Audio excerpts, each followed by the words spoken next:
Alright, line it up, cover it with the canvas. Okay, then I'm going to gently push it through the rollers and start rolling. And roll. Keep rolling. Keep on rolling. Keep on rolling. Alright. And I have a nice large slab. Move this out, pop some bubbles. I cut it. Alright, then I'm going to take this piece, coming over here to the mold, clean it out, and then I'll press the mold. Okay. Now when I get to the nose, I lift up so I don't get an air pocket trapped in there, and then I also fill it in with a little clay. I use my fingers just to press it in there as much as possible. Getting both sides, is it getting everywhere? So I initially do that with my fingers, then I go to the sponge. This gets the clay a little wet, and I really press it into the mold so it gets that shape. No air pockets, no blank space, compresses the clay.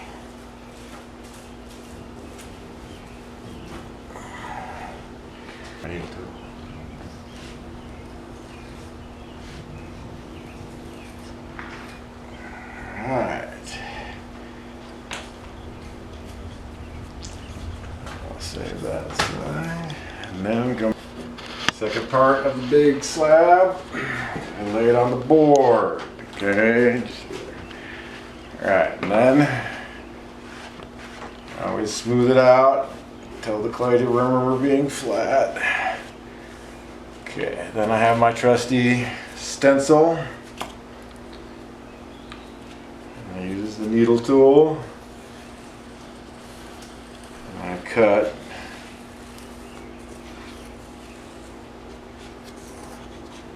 And I have my cookie cutter. Take out the inside, make it as light as possible. And I have two holes to act as a hanging.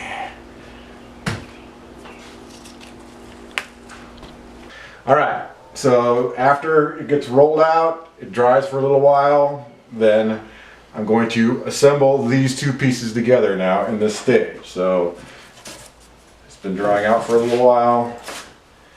I have my nice trusty comb to do the scoring.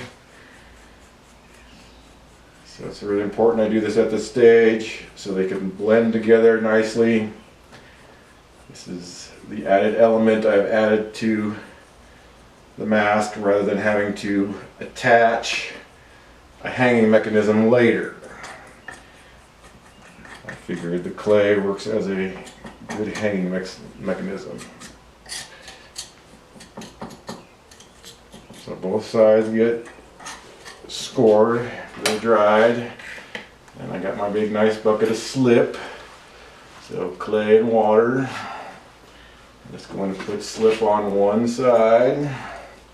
Don't need to put it on both sides.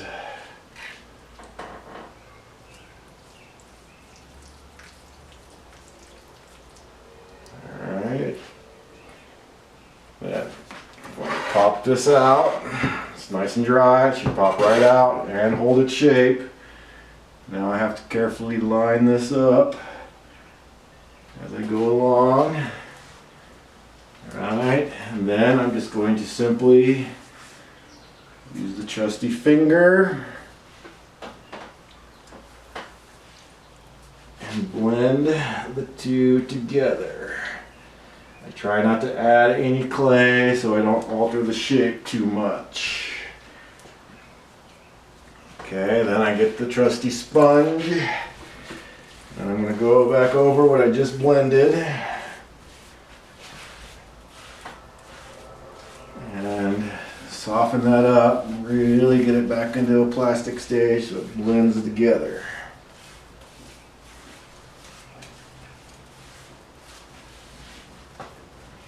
And okay, taking it off here. Now it's got a chance to dry a little bit.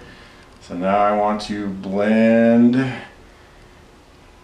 using this rib tool, these two pieces together. Make sure it's blended very well. Still a little bit plastic. Take the sponge.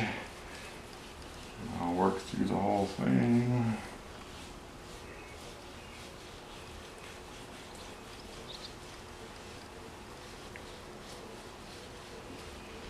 Trying to smooth out the seam as best I can. I'll take a little bit off right in here too, but I don't want to mess too much with the back until it dries. Now I want to put it on the drying rack.